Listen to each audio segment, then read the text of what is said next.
Today our topic is chapter 2 Indian economy 1950 to 1990।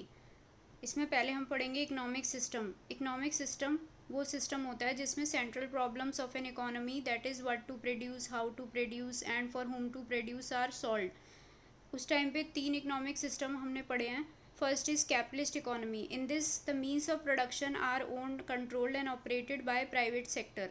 इसमें मतलब सब कुछ जो भी था वो प्राइवेट सेक्टर करता था। और प्राइवेट सेक्टर क्यों करता है? वो सिर्फ प्रॉफिट मोटिव के लिए प्रोडक्शन को करता है। So central problems are solve through market forces of demand and supply. तो यहाँ सब कुछ प्रॉफिट मोटिव के लिए ही होता था। सारी central problems are solve by market forces only, जैसे कि develop countries USA, UK.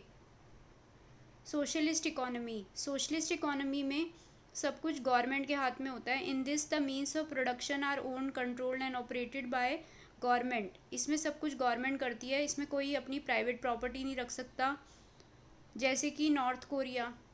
Then mixed economy. Mixed economy में दोनों का रोल होता है, public as well as private sector. इसमें क्या होता है? The private sector will provide whatever goods and services it can produce. Private sector वो गुड्स प्रोड्यूस करता है जिसमें वो उसको प्रॉफिट मिलता है, और उसके अलावा जो सोशल वेलफेयर के लिए गुड्स प्रोड्यूस करने होते हैं, असेंशियल कमोडिटीज़, वो गवर्नमेंट प्रोड्यूस करता है। And government will provide essential goods and services which the market fails to do. तो इंडिया ने कौन सी इकोनॉमी अडॉप्ट करी? मिक्स्ड इकोनॉमी, जिसमें पब्लिक और प्राइवेट सेक्टर दोनों का ही रोल था। Next is planning commission. उस टाइम पे अभी देश आज़ाद हुआ था, तो प्लानिंग कमीशन ने कुछ गोल सेट करे। प्लानिंग कमीशन कब आई? इन 1950, और उसका चेयरपर्सन कौन था? Prime minister. The goal of 5 year plan. First goal क्या था? Growth. It refers to the increase in countries capacity to produce goods and services. Growth को किस हिसाब से देखते हैं कि जीडीपी कितनी है, यानी कि कितनी प्रोडक्शन हो रही है। जितनी ज़्यादा जीडीपी है, यानी कि जितनी ज़्यादा प्रोडक्शन हो रही है, उतनी ज़्यादा हमारी कंट्री की ग्रोथ है। A steady increase in GDP is a good indicator of economic growth. GDP बढ़ना मतलब ये गुड इंडिकेटर कहलाता है इकोनॉमिक ग्रोथ का। It is necessary to produce more goods and services. ज़्यादा गुड्स एंड सर्विसेज की प्रोडक्शन होना एक अच्छी बात है। GDP of a country is derive from different sector. अब जीडीपी में कौन कौन कंट्रीब्यूट करता है? Industrial sector, service sector and manufacturing sector. The GDP of a country is derived from different sectors, namely agriculture sector, industrial sector and service sector। ये तीनों sectors contribute करते हैं GDP में। तो इनको क्या कहते हैं? The contribution made by each sector।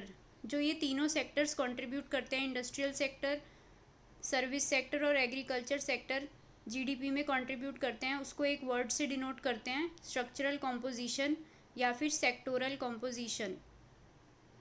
Contribution made by each of these sector make up a structural or sectoral composition of the economy. In some countries, growth in agriculture contributes more to GDP. कुछ countries में ज़्यादा contribution GDP में किसका है? Agriculture का। While in some countries, growth in service sector contribute more to GDP. और कुछ countries में किसका है? सर्विस सेक्टर का ज़्यादा कंट्रीब्यूशन है जीडीपी में। Next is modernisation. मॉडर्नाइजेशन में फर्स्ट है adoption of new technology. Production बढ़ाने के लिए जब हम न्यू टेक्नोलॉजी को अडॉप्ट करते हैं तो वो एक तरीके से मॉडर्नाइजेशन कहलाता है। Adoption of new technology to increase production. जैसे कि कोई फार्मर है, वो नई टेक्नोलॉजी अडॉप्ट कर रहा है अपनी प्रोडक्शन को बढ़ाने के लिए, ऐसे ही फैक्ट्री ओनर भी नई प्रोडक्शन अपना रहा है अपनी प्रोडक्शन को बढ़ाने के लिए। नेक्स्ट इसमें आता है चेंज इन सोशल आउटलुक। अब मॉडर्नाइजेशन सिर्फ वही नहीं है कि नई टेक्नोलॉजी अडॉप्ट करें, इसमें हमें सोशल आउटलुक को भी चेंज करना पड़ेगा। मतलब मैन और वुमेन को इक्वल राइट्स मिलने चाहिए। Modernisation also mean change in social outlook such as recognition that women should have same rights as man. Man और वुमेन को सेम राइट्स मिलने चाहिए, मतलब वुमेन को भी काम करना चाहिए वर्क प्लेसेस में, जैसे bank, school, factories etcetera. Next is self reliance. The first 7 5-year plan gave importance to self reliance. Self reliance मतलब हमें अपने ऊपर ही निर्भर रहना है, किसी और पे निर्भर नहीं रहना। अवॉइडिंग इम्पोर्ट्स, बाहर से इम्पोर्ट ना करें और अपनी कंट्री में ही उसकी प्रोडक्शन कर लें। Avoiding imports of those goods which could be produced in India itself. जो गुड्स हम खुद प्रोड्यूस कर सकते हैं इंडिया में ही, उसको इम्पोर्ट नहीं करना चाहिए। This policy was necessary in order to reduce our dependence on foreign countries. इससे क्या होगा, हम बाहर की कंट्रीज़, फॉरेन कंट्रीज़ पे डिपेंड नहीं रहेंगे, स्पेशली फूड के लिए। तो अगर हम डिपेंड रहते हैं तो वो हमारी कंट्री में इंटरफेयर करते हैं, लेकिन वैसे अगर हम नहीं रहेंगे तो इंटरफेरेंस भी उनकी कम होगी। It was also fear that dependence on imported food supply, foreign technology, foreign capital में increase foreign interference in our policy. जितना ज़्यादा हम किसी और पे डिपेंड रहेंगे वो हमारी कंट्री में उतना ज़्यादा इंटरफेयर भी करेंगे। Next is equity. इक्विटी और ग्रोथ विद इक्विटी। अभी हमने पहले पढ़ा था ग्रोथ किस पे डिपेंड करता है, जीडीपी में। It is important to ensure that benefits of economic prosperity reach the poor section as well. लेकिन हम इसमें बोल रहे हैं कि जो ग्रोथ होती है, अगर ग्रोथ हो रही है तो वो सबको इक्वल मिलनी चाहिए, और इक्वल नहीं भी मिलेगी तो कम से कम बेसिक नीड्स सबकी फुलफिल होनी चाहिए। तो it is important to ensure benefits of economic growth या economic prosperity reach the poor section as well. Poor को भी ग्रोथ का बेनिफिट मिलना चाहिए, instead of being enjoyed only by the rich. सिर्फ रिच को नहीं मिलना चाहिए, पुअर को भी मिलना चाहिए। So in addition to growth, modernisation, self reliance, equity is also important. तो सारे गोल्स इंपॉर्टेंट है, लेकिन इक्विटी भी इम्पॉर्टेंट है।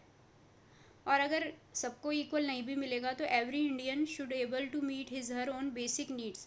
कम से कम हर इंडिविजुअल बेसिक नीड्स तो फुलफिल कर पाए, जैसे कि food, house, education, health care etcetera. Next is agriculture. During the colonial period there was neither growth nor equity in agriculture. हमने देखा था फर्स्ट चैप्टर में कि एग्रीकल्चर सेक्टर की बहुत बुरी हालत थी, तो उसको ठीक करने के लिए क्या किया गया, लैंड रिफॉर्म्स इंट्रोड्यूस किए गए। लैंड रिफॉर्म्स क्यों इंट्रोड्यूस किए गए, क्योंकि majority of Indian population depend on agriculture. क्योंकि ज़्यादातर जो पॉपुलेशन है वो किस पे डिपेंड करती थी, एग्रीकल्चर पे। To achieve objective of equity in agriculture. और एग्रीकल्चर सेक्टर में बहुत ज़्यादा डिफरेंस था, बहुत स्मॉल फार्मर्स, रिच फार्मर्स, ये सब। तो इस वजह से इक्विटी करने के लिए एग्रीकल्चर सेक्टर में लैंड रिफॉर्म्स दो तरीके के हैं। Types of land reform. First is abolition of intermediaries. Intermediaries मतलब जो ज़मींदार्स होते थे बीच में, गवर्नमेंट और कल्टीवेटर्स के बीच में। Steps were taken to abolish intermediary. Steps लिए गए टू अबॉलिश इंटरमीडियरी, यानी कि ज़मींदार्स को अबॉलिश करने के लिए और किसको ओनर बनाने के लिए, टू मेक द टिलर मतलब जो एक्चुअल कल्टीवेटर होता था, जो किसान होता था, उसी को लैंड का ओनर बना दिया जाए। तो पहले जो भी प्रॉफिट होता था वो ज़मींदार ले जाता था, लेकिन अब वो कह रहे हैं कि हम किसको ओनर बना देंगे, जो एक्चुअल फार्मर है, एक्चुअल कल्टीवेटर है। उससे क्या फ़ायदा होगा, अगर वो अपने लैंड में खुद ही काम करेगा और उसको उसका प्रॉफिट मिलेगा तो वो और ज़्यादा इंसेंटिव उसको मिलेगा कि वो अपनी प्रोडक्शन को बढ़ाए। Ownership of land would give incentive to tiller to increase the output. उसको एक इंसेंटिव मिलेगा कल्टीवेटर फार्मर को कि वो और ज़्यादा प्रोडक्शन बढ़ाए, क्योंकि उसका बेनिफिट उसी को मिलने वाला है। And this contributed to growth in agriculture. और अगर ऐसा होगा तो एग्रीकल्चर की ग्रोथ भी बढ़ेगी। तो काफ़ी ज़्यादा फ़ायदा हुआ, लेकिन इसमें क्या प्रॉब्लम्स हुई। There were cases where tenants were evicted and land owners claim to be self cultivator. लेकिन उसमें क्या हुआ कि जो टेनेंट और फार्मर्स होते थे उनको भगा दिया जाता था, और लैंड ओनर या ज़मींदार कहता था कि मैं ही एक्चुअल कल्टीवेटर और एक्चुअल टिलर हूँ। Even when the tiller got ownership of land. और अगर मान लो कि जो कल्टीवेटर है, जो फार्मर है, उसको अगर हम लैंड दे भी दें तो उसके पास कुछ भी नहीं है कि वो उस पर काम कर सके, क्योंकि वो बहुत पुअर है। Such as share cropper, landless labourers. इनको अगर हम लैंड दे भी दे तो इनके पास कुछ ऐसी चीज़ें है ही नहीं, फर्टिलाइज़र, पेस्टिसाइड, सीड्स और कुछ भी इरिगेशन फैसिलिटीज़ या कोई भी इम्प्लीमेंट्स वगैरह, टूल्स, इम्प्लीमेंट्स है ही नहीं कि ये लैंड में कुछ भी ग्रो कर सकें। नेक्स्ट हमारा है लैंड रिफॉर्म, लैंड सीलिंग। इसमें एक maximum size of land fix कर दिया जाता था, उससे ज़्यादा लैंड किसी भी एक इंडिविजुअल के पास नहीं होना चाहिए। This means fixing the maximum size of land which could be owned by an individual. जो एक इंडिविजुअल के पास होना चाहिए उससे ज़्यादा नहीं होना चाहिए। इसका क्या पर्पस था, the purpose of land ceiling was to reduce concentration of land ownership in few hands. The purpose of land ceiling ये था कि किसी भी एक इंडिविजुअल के पास ज़्यादा लैंड ना हो, और जो गवर्नमेंट उससे ले लेती थी और फिर किसको दे देती थी, लैंडलेस लेबरर्स को। It help to promote equity in agriculture sector. तो इससे किसी भी एक इंडिविजुअल के पास ज़्यादा लैंड नहीं रहेगा, तो इक्विटी बनी रहेगी। लेकिन इसमें भी क्या problems I? The big landlord challenge the legislation in courts. Big landlord challenge कर देते थे कोर्ट्स में, और जब डेट आती थी कोर्ट में, जैसे डिले हो जाता था, उस टाइम पीरियड पे वो क्या करते थे, अपने रिलेटिव्स के नाम लैंड कर देते थे। जो भी उनके पास एक्स्ट्रा लैंड होता था वो अपने रिलेटिव्स के नाम कर देते थे। तो फिर उससे क्या होता था, गवर्नमेंट को लगता था कि इनके पास तो मैक्सिमम लिमिट ही है, और बाकी लैंड वो हेरा फेरी करके रिलेटिव्स के नाम कर देते थे, जो कि उन्हीं के पास अल्टीमेटली रहता था। तो लैंड रिफॉर्म कुछ ही स्टेट्स में, जैसे कि केरला, वेस्ट बंगाल में सक्सेसफुल हुआ, क्योंकि यहाँ पे उन्होंने थोड़ी स्ट्रिक्टनेस से इसको इम्प्लीमेंट किया। नेक्स्ट जो हमने एग्रीकल्चरल रिफॉर्म्स किए वो है ग्रीन रेवोल्यूशन। ग्रीन रेवोल्यूशन में it is a large increase in production of food grains. Food grains की प्रोडक्शन को कैसे बढ़ाया गया? By using high yield variety seeds use करके। लेकिन उस टाइम पे जो एक्सपेरिमेंट था वो किस पे किया गया? Wheat and rice. तो ये 2 फेजेस में किया गया। In the first phase of green revolution, mid 1960s से लेके मिड 1970s तक, the use of high yield variety seed was restricted to more affluent states. कुछ रिच स्टेट्स में ही इसका एक्सपेरिमेंट किया गया, जैसे पंजाब, आंध्र प्रदेश, तमिलनाडु में, और सिर्फ वीट ग्रोइंग रीजन्स, वीट पे पहले एक्सपेरिमेंट किया गया। फिर जब ये थोड़ा सक्सेसफुल हो गया तो सेकेंड फेज़ में मिड 1970s से मिड 1980s में हाई यील्ड जो टेक्नोलॉजी थी spread to a large number of states and benefit more variety of crops. और ज़्यादा स्टेट्स में एक्सपेरिमेंट किया गया और वेराइटी ऑफ क्रॉप्स पे। अब क्या बेनिफिट हुए green revolution? Important benefits of green revolution: self sufficiency in food grain production. अब ज़्यादा प्रोडक्शन होने से जो इंडिया थी वो सेल्फ सफिशिएंट हो गई फूड ग्रेन प्रोडक्शन में, और उसको बाहर से इंपोर्ट नहीं करने पड़ते थे फूड ग्रेन, खासकर अमेरिका से और any other nation, for meeting its food requirements. Next is attaining marketable surplus, the portion of agricultural produce which is sold in the market. Farmer कुछ तो अपने लिए प्रोड्यूस करता है और कुछ मार्केट के लिए, तो जो मार्केट के लिए प्रोड्यूस करता है उसको कहते हैं मार्केटेबल सरप्लस। तो good proportion of rice and wheat produce during the green revolution. तो काफ़ी ज़्यादा राइस और वीट प्रोड्यूस हुआ, जिससे फार्मर को बेनिफिट हुआ, क्योंकि वो ज़्यादा से ज़्यादा सेल कर सकता था।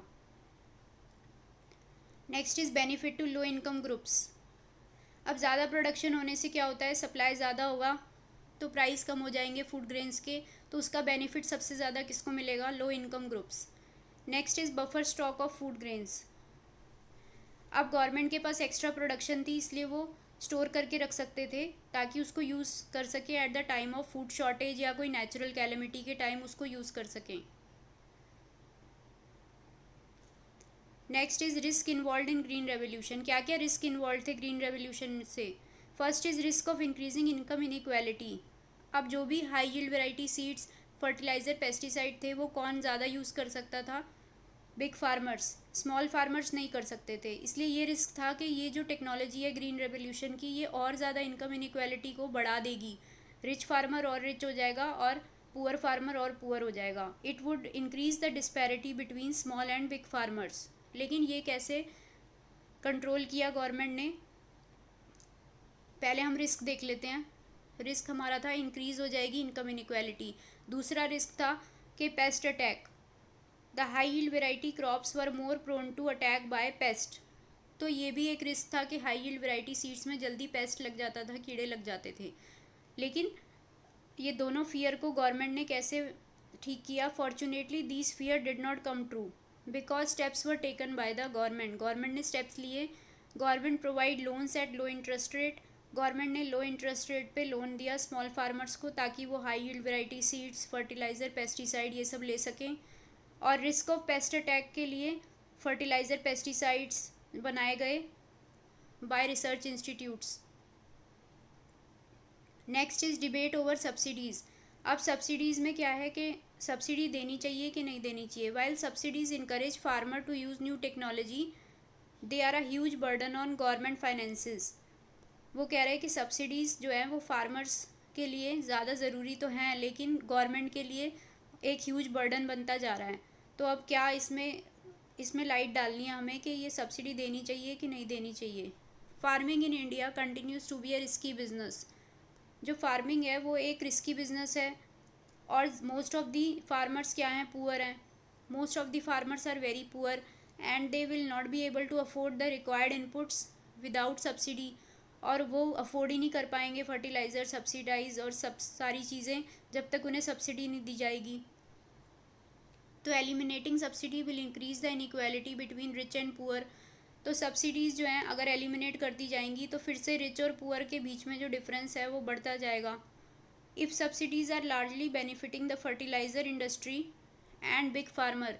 लेकिन ये भी बोला जा रहा है कि जो सब्सिडीज़ हैं वो सिर्फ किसको बेनिफिट दे रही हैं, एक तो फर्टिलाइज़र इंडस्ट्री को क्योंकि उनकी डिमांड बढ़ रही है, और बिग फार्मर्स को। तो correct policy is not to abolish subsidy. तो सब्सिडी को हटाना एक सोल्यूशन नहीं है, लेकिन हमें स्ट्रिक्ट स्टेप्स लेने पड़ेंगे ताकि जो ये सब्सिडी का बेनिफिट है वो सिर्फ किसको मिले, पुअर फार्मर्स को। Next is critical appraisal. अब जो भी ये ग्रीन रेवोल्यूशन और लैंड रिफॉर्म्स हुए उसका क्या फ़ायदा और नुकसान हुआ। First is Indian agricultural productivity had increased. Agriculture productivity बढ़ी जिससे इंडिया क्या हो गई, सेल्फ सफिशिएंट इन food grain production. Land reform से क्या हुआ, अबॉलिशन ऑफ ज़मींदारी सिस्टम, जो कि ज़मींदार एक्सप्लॉइट करते थे, ज़मींदार को हटा दिया गया। लेकिन नेगेटिव साइड में more some 65% of country population continue to be employed in agriculture sector. अभी भी बहुत सारे लोग किस पे डिपेंड हैं, एग्रीकल्चर सेक्टर में ही। Proportion of GDP contributed by agriculture decline. GDP में जो कंट्रीब्यूशन है एग्रीकल्चर सेक्टर का वो भी कम हो गया। Agriculture output could have grown with much less people working in the sector. Agriculture sector में जितने लोग डिपेंड करते हैं वो नहीं होना चाहिए, लोगों को कहीं और एम्प्लॉयमेंट ढूंढनी चाहिए, लेकिन वो भी नहीं हो पा रहा क्योंकि इंडस्ट्रियल और सर्विस सेक्टर उनको एब्जॉर्ब ही नहीं कर पा रहे, उनके पास भी ज़्यादा एम्प्लॉयमेंट अपॉर्चुनिटीज़ नहीं है। तो many economist call this a failure in our policies. Next is industrial development. Industrial development में पहले हम पढ़ेंगे role of public sector in industrial development. Why was public sector given a leading role in industrial development during the planning period? उस time पे government का role ज़्यादा important क्यों था इंडस्ट्रियल डेवलपमेंट में। First is shortage of capital with private sector. इसका मतलब जो उस टाइम पे प्राइवेट सेक्टर था उनके पास ज़्यादा पैसा नहीं था, कैपिटल नहीं था कि वो इन्वेस्टमेंट कर सकें। Next is lack of incentive for private sector. और अगर प्राइवेट सेक्टर के पास पैसा था भी तो वो इन्वेस्टमेंट करते हुए डरते थे क्योंकि मार्केट इतनी ज़्यादा नहीं थी उनके प्रोडक्ट की। The Indian market was not big enough. जो भी वो बनाएंगे, प्रोड्यूस करेंगे तो उसमें काफ़ी इन्वेस्टमेंट करेंगे, लेकिन अगर कोई ख़रीदेगा ही नहीं, मार्केट ही नहीं होगी उसके लिए, तो क्या फ़ायदा इन्वेस्टमेंट का। तो Indian market was not big enough to encourage private industrialist to undertake major projects. तो इसलिए वो डरते थे प्रोजेक्ट्स में इन्वेस्ट करने से। Objective of social welfare. और उस टाइम पे गवर्नमेंट का मेन मोटिव था social welfare. The objective of equity and social welfare could be achieved only through the direct participation of government. Government को ही डायरेक्ट पार्टिसिपेशन करना पड़ेगा क्योंकि उस टाइम पे इंडस्ट्रीज ज़्यादा थी नहीं, तो इंडस्ट्रियलाइजेशन प्रोसेस को स्टार्ट करने के लिए मेन रोल गवर्नमेंट का ही था। तो this means that government would have to complete control over those industries that are vital for the economy. The policies of private sector would have to be complementary. और साथ साथ private sector को एक complementary role निभाना था, लेकिन major role किसका था, पब्लिक और गवर्नमेंट सेक्टर का। Next is industrial policy resolution IPR 1956। This resolution classified industries into 3 category. 3 categories में इंडस्ट्रीज़ को बांटा गया। फर्स्ट कैटेगरी जिसमें सारा जो भी कंट्रोल था इंडस्ट्रीज़ पे वो किसका था, गवर्नमेंट का। Second category consists of industries in which private sector could supplement the efforts of public sector. Second category में क्या था, पब्लिक और प्राइवेट सेक्टर दोनों मिक्स थे। और थर्ड कैटेगरी में सारा प्राइवेट सेक्टर के पास था। अब जो भी प्राइवेट सेक्टर के पास था उसमें भी कुछ रेगुलेशंस किए गए। जो प्राइवेट सेक्टर थी, these industries were controlled by the state through a system of licence द्वारा प्राइवेट सेक्टर इंडस्ट्रीज़ को कंट्रोल किया गया under industrial development and regulation act 1951। इसमें क्या था, according to industrial licensing no new industry was allowed unless a licence was obtain from government. जब तक कि गवर्नमेंट लाइसेंस नहीं देगी तब तक कोई भी इंडस्ट्री को नहीं खोल सकता। This policy was use for promoting industry in backward region. लेकिन अगर कोई बैकवर्ड रीजन में इंडस्ट्री खोलना चाहता है, रिमोट एरिया में, तो उसको आराम से लाइसेंस दे दिया जाता था। It was easier to obtain a licence if industrial unit was established in the economically backward area. और उनको कुछ कंसेशंस भी दिए जाते थे, जैसे कि tax benefits, electricity at low rate या low tariff. The purpose of this was to promote regional equality. ये इसलिए करा जा रहा था ताकि रीजनल इक्वालिटी हो, हर रीजन में इंडस्ट्रीज़ खुलें। Even an existing industry had to obtain a licence for expanding output.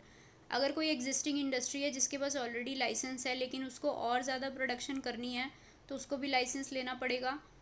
और अगर उसको डाइवर्सिफाई करना है, कोई और प्रोडक्ट उसको बनाना है, variety of products, new variety of product उसको बनाना है, तो उसके लिए भी उसको क्या लेना पड़ेगा? Licence. Next is small scale industries.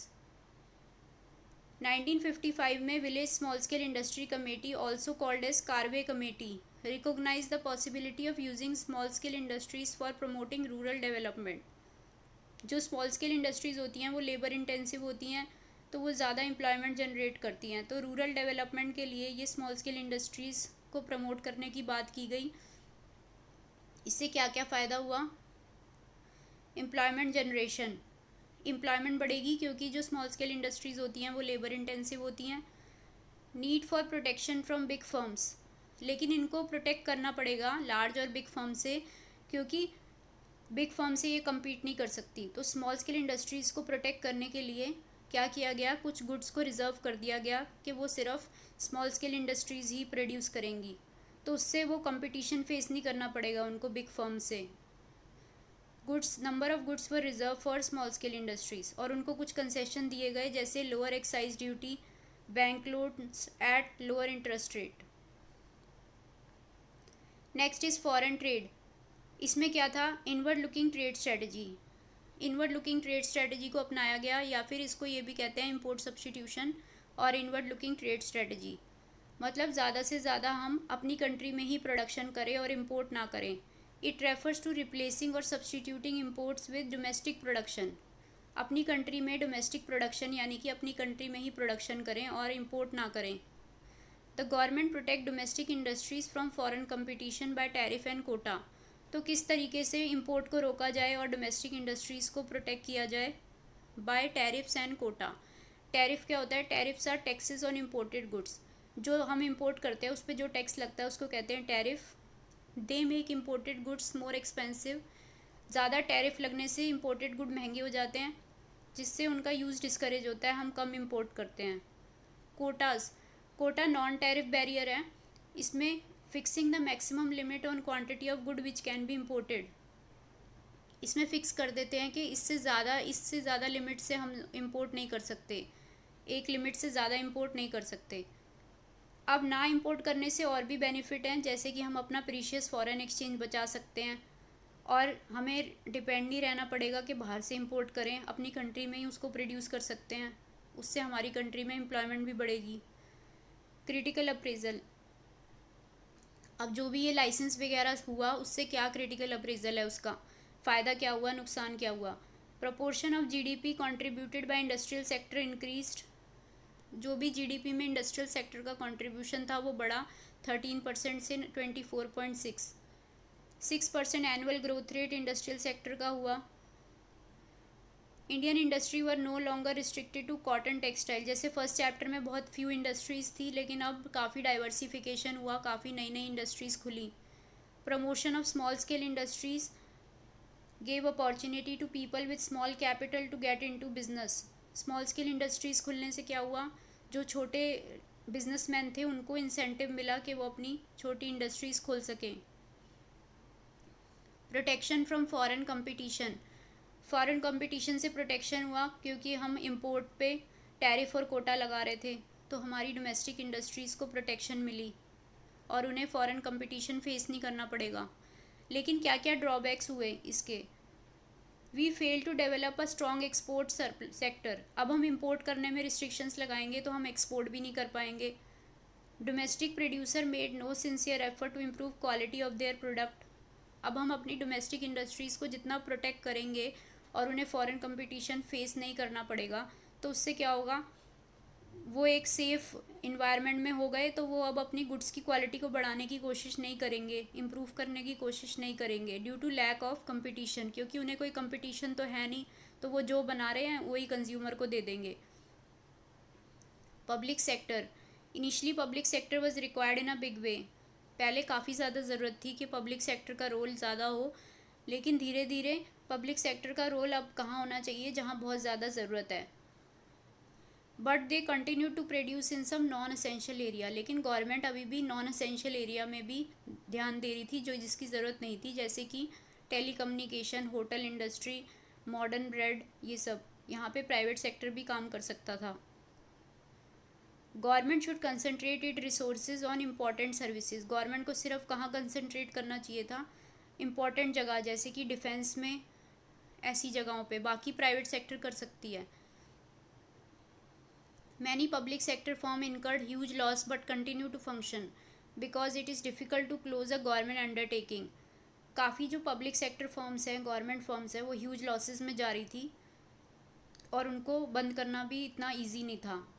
अब जो लाइसेंस वाला प्रोसीजर था कि हर इंडस्ट्री को लाइसेंस लेना पड़ेगा और हर चीज़ के लिए लाइसेंस लेना पड़ेगा, इससे क्या होता था कि जो प्रोड्यूसर होता था वो लाइसेंस लेने में ही अपना टाइम वेस्ट करता था और गुड की इम्प्रूवमेंट के लिए, कोई कमोडिटी की जो इम्प्रूवमेंट करने के लिए कोई भी काम नहीं कर पा रहा था।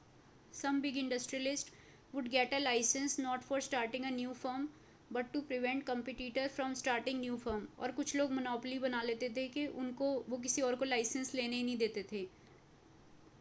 मोर time was spend by industrialist to obtain a license, और इंडस्ट्रियलिस्ट ज़्यादा टाइम वेस्ट कर देते थे लाइसेंस ऑब्टेन करने में, जबकि उनको अपने प्रोडक्ट को इम्प्रूव करने में वो टाइम देना चाहिए था। अब ये कुछ एनसीईआरटी के क्वेश्चन हैं। Define a plan. प्लान क्या होता है? It is a document showing detailed scheme, programme, strategy. जो हम स्ट्रैटेजी बनाते हैं, प्रोग्राम बनाते हैं, प्लान कोई भी ऑब्जेक्टिव को अचीव करने के लिए। Why did India opt for planning? India ने प्लानिंग जो थे 5 ईयर प्लान्स, वो क्यों अडॉप्ट किए? क्योंकि हम बिना प्लानिंग के तो कुछ कर ही नहीं सकते। After gaining independence, next important step for Indian government was to revive poor, backward and stagnant economy. जो फर्स्ट चैप्टर में हमने देखा था कि हमारी इकोनॉमी की काफ़ी बुरी हालत थी ब्रिटिशर्स के टाइम पे, तो उसको ठीक करने के लिए इंडिया ने प्लानिंग को ऑप्ट किया। Why should plan have goals?